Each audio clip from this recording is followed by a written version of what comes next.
Pada diam. Udah nih. Bang, mungkin hari ini Bang bertepatan juga akhirnya Fadel datang ke Polres Jakarta Selatan, gimana Bang? Ya kalau datang kewajiban, jadi itu bukan prestasi ya, itu kewajiban seseorang dalam perkara hukum. Menurut KUHP wajib datang, kalau nggak datang lu bisa dipanggil paksa. Itu menurut undang-undang. Jadi bukan sebuah prestasi. Silakan datang, ikutin proses di atas. Di lantai 3 prosesnya diikutin. Saya ingatkan saja, bukti-bukti sudah ada semua. Jadi semua bukti sudah ada, bukti saksi sudah ada, bukti surat sudah ada, bukti visum sudah ada. Silakan. Jadi menurut hukum, orang yang dilaporkan jangan lagi membantah, diem dun boleh.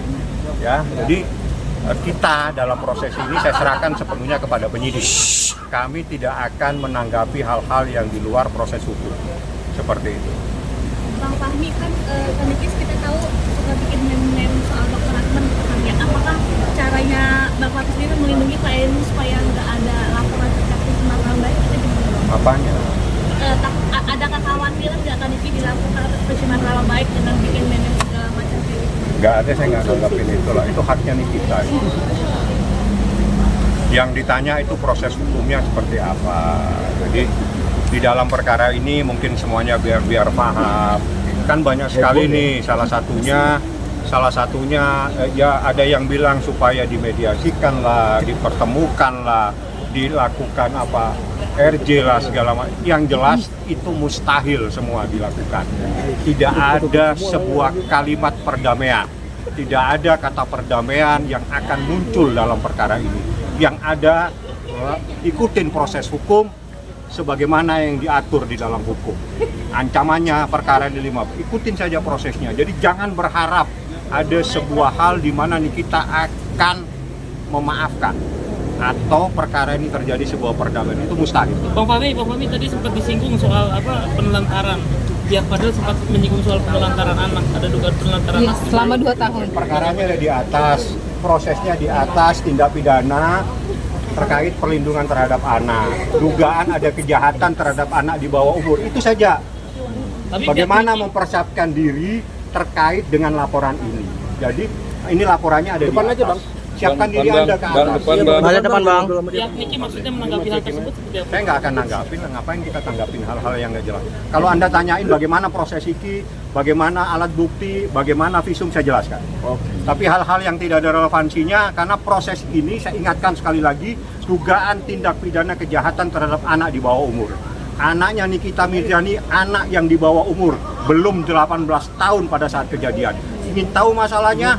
Anda ingat-ingat apa kejadian pada bulan April, kejadian pada bulan Juni, Juli. Udah itu saja saya kasihkan. Lebih lanjut, Anda persiapkan diri yang baik supaya datangnya tidak telat, supaya tidak bingung, tiba-tiba sakit dan sebagainya. Yang beda sih kelas jawaban pengacara yang terintegritas. Terima kasih. Bukan. Alur. Apa yang mau ditanyakan? Tapi tadi kan si pihak sebelah juga bawa 11 pengacara katanya untuk mendampingi. Gini, itu gimana? jangankan 11, 20 boleh, 50 boleh. Di atas itu hanya dibolehkan maksimal 2. Itu pun kalau ada tempatnya. Biasanya kalau satu wajib. Ya, wajib satu orang mendampingi terlapor. Itu wajib. Kalau banyak-banyak saya juga bisa ngumpulin banyak, tapi ngapain? Ini perkara sebetulnya adalah terkait dengan tindak pidana dugaan anak. Jadi tolonglah dilindungi anak. Yang di atas pasti dikasih hak untuk mendampingi. Ada syarat-syaratnya seseorang bisa mendampingi dalam perkara ini, adalah seorang advokat. Bagaimana seorang advokat itu nanti pasti akan ditanya di atas. Mau 10, mau 20, pasti hanya 1 maksimal 2 yang boleh mendampingi. Yang lainnya silakan duduk-duduk di pelataran situ, di jalan. Boleh, nggak ada masalah. Kalau perlu ditambah lagi, nggak ada masalah. Oke.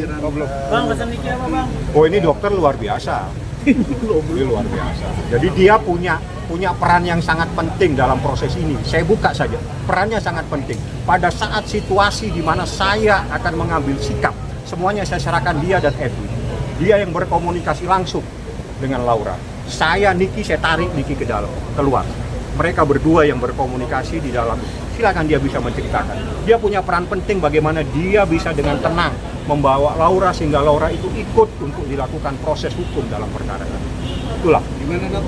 Silakan dokter yang Ya menjelaskan. pokoknya kalian udah tahu sendiri ketika waktu kita menolong Laura dari apartemennya untuk kita bawa, itu kan masih dalam keadaan histeris. Mungkin kita cukup tahu juga, mungkin dalam keadaan shock juga, makanya Laura dalam keadaan seperti itu.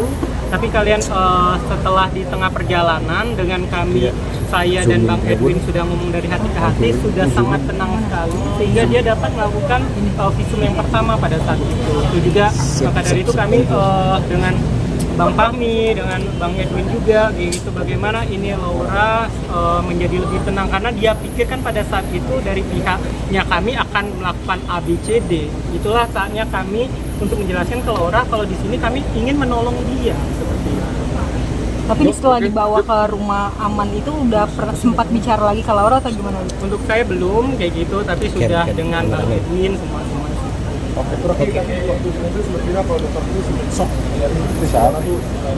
Ya kaget, tapi kan saya masih dalam batas wajar melihat dia anak di bawah umur kan dalam tekanan juga, diduga dalam tekanan, jadi ya kita maklumi. Terlepas menolong Laura atau tidak dalam kasus ini, saya melihat ini bentuk kita sebagai manusia. Ada kasus anak di bawah umur yang dalam ya di kasus seperti ini memang kita sebagai manusia harus bertindak. Artinya melihat dari kasusnya. Iya dong, harus. Sebagai manusia kita harus punya sikap untuk kasus ini yang sangat menurut saya kebiasaan. Oke. Terima kasih Bang Fahmi. Terima Di luar kapasitas. Oke. Lagi. Cukup Bang. Terima kasih Bang. Nanti ini ya Bang. Ya, kalau mau tahu keadaan Loranya sudah tenang. Pada saat di visum, dia masuk dalam proses itu di rumah sakit sendirian, tenang. Semuanya disuruh keluar. Edwin semua disuruh keluar. Ya, ini anak sudah dalam keadaan tenang. Doain. Kemarin Nikita juga sudah mengirimkan buku sesuai dengan permintaan. Tapi sejauh ini sudah ketemu belum Laura sama? Kalau bertemu, saya tidak mungkin bertemu. Saya harus izin sama ibunya. Saya sejak lawyernya Niki izin sama ibunya, sama Nikita. Jadi orang lain sudah mustahil bisa ketemu, ya. Jadi yang punya hak Nikita Mirzani. Buku Niki apa Bang sudah- yang diminta sama Saya belum tanya bukunya. Yang jelas pasti buku kaitannya sama agama atau apa. Ya. Karena memang dia hobi membaca. Laura itu anak pintar. Karena pintar itu. Oke. Oke. Terima kasih Bang. Kami boleh